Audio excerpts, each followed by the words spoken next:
João, você vendo a perspectiva desse Vasco com os reforços, você acha que o Vasco vai mudar muito de cara? Ou o Diniz, que tem essa personalidade, e as contratações que vão se encaixar ao estilo Diniz? Porque ontem ficou muito debate. Né? Pô, o Vasco tinha que ter um pouco mais de personalidade contra o esporte. Sei lá, os jogadores, sim. Você falou muito bem, né? Depois do segundo gol, rolou um barata voa, uma tremedeira ali, e a gente atraiu o esporte com as suas deficiências, com as suas dificuldades, mas virou um ataque contra a defesa. Você acha que alguns jogadores desses vão dar características diferentes? Ou acha que tudo passa pelo Diniz? Porque ele tem dedo nessas contratações, né?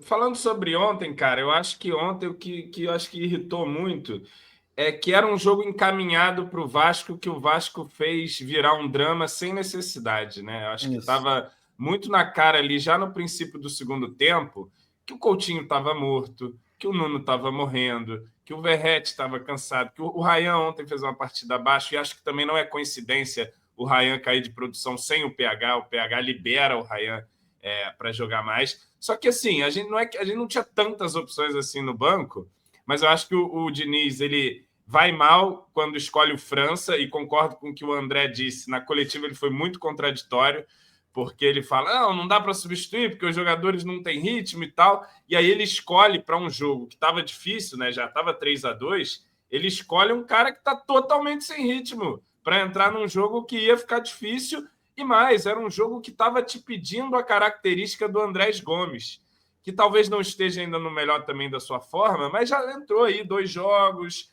o cara já está um pouco mais ambientado, já treinou mais aqui com o time e tal.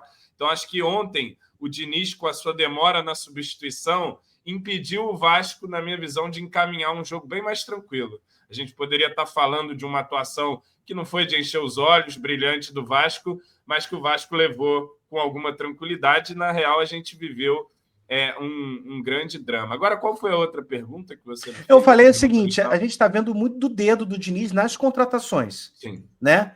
E, aparentemente, a gente está esperando que algum jogador, até individualmente, faça esse coletivo crescer, pô, esse cara aqui vai melhorar. Ao mesmo tempo, qual é a importância ou a digital do Diniz para a gente continuar num estilo de jogo tão como o André disse às vezes, pô, às vezes você está num laboratório ali, tá vendo os jogadores mudando de posição sem uma necessidade, né?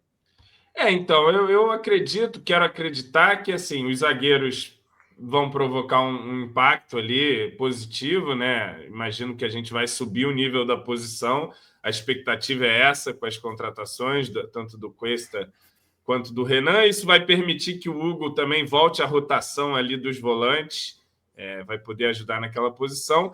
E os caras lá de frente, né? Vai ter essa pausa agora para se adaptarem um pouco mais, ganhar condição física. Eu acho o Matheus França ontem, ele foi desnecessariamente exposto pelo Diniz, porque para mim ele entrou, ele na entrada dele, para mim ele demonstrou que ele não deveria nem ter sido relacionado ainda para o jogo. Talvez ser relacionado para viagem, para ganhar ambientação com o grupo ali e tal, começar a entrar nessa onda, né?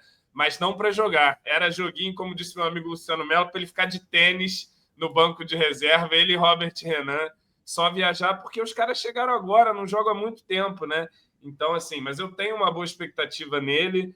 Vamos ver também como é que se encaixa o Andrés Gomes. Eu vejo o Vasco com opções no setor ofensivo, especialmente, né?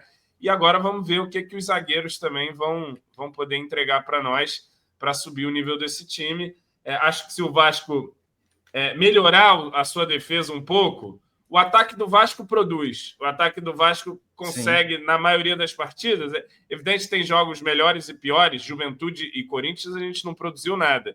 Mas ontem voltamos a produzir, né, minimamente. São gols bonitos ali, o segundo. O Vasco teve outras chances também. E esse é um time que eu estava vendo até uma estatística que os nossos amigos do Estúdio Vasco... Pega essa, Danda. O Vasco, ano passado, no campeonato inteiro, teve 52 grandes chances de gol. Chances claras. Esse ano, o Vasco já tem 51.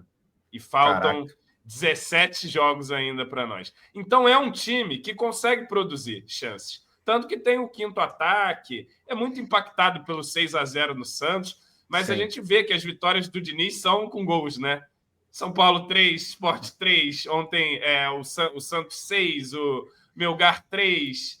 Ele não ganhou 3, nenhuma, né? Sem ser Fortaleza de 3-0 para cima, 3 para cima. Então eu acho que se o Vasco conseguir manter... E o Vasco já tem um dos melhores ataques da competição também, né? Apesar de estar lá atrás. Como visitante, é o melhor ataque. É o melhor ataque do campeonato. Então, assim, eu acho que o Vasco ele tem capacidade de produzir. Ele mostra isso. É um dos times... É o terceiro time do campeonato que mais produz chances claras. Pega esse dado aí. Só que defensivamente é um time frágil, que precisa ser pouco atacado para ceder gol, né? É um time que, cara, qualquer bola aérea é um Deus nos acuda, é um terror, né? Então, assim, vamos ver o que esses jogadores de defesa podem acrescentar. Eu acho que se encaixarem bem ali, a gente tende a melhorar, porque é um time que produz, é um time que tem capacidade de gerar oportunidades, de fazer gols. Os números mostram isso, mas, por outro lado, os números também mostram uma defesa frágil, né? Então, vai passar por encontrar esse equilíbrio. E ainda voltando no jogo de ontem, eu acho que a saída do Jair prejudica o jogo do Vasco também, porque o Jair tá vindo num bom momento e ele era um cara que dava mais organização ali para a saída de bola do Vasco. Quando você coloca o Cocão, ainda mais um Cocão sem ritmo, você fica com um time ali na frente que já não é muito pegador, né? Nuno, Coutinho, Verratti, o próprio Ryan já não são grandes marcadores. Você tem o Pumita marcando na defesa, você tem um jogador sem ritmo no meio-campo. O jogo ficou difícil, né? E ali, depois do segundo gol, o Vasco acho que deu uma boa cagada nas calças ali, ficou meio, cara, acho que a gente vai tomar um... Começou a torcer para o jogo acabar, né? Sim. É nítido quando você percebe que o seu time, faltando 20 minutos ainda, ele quer que o jogo acabe, né? E aí é um desespero total.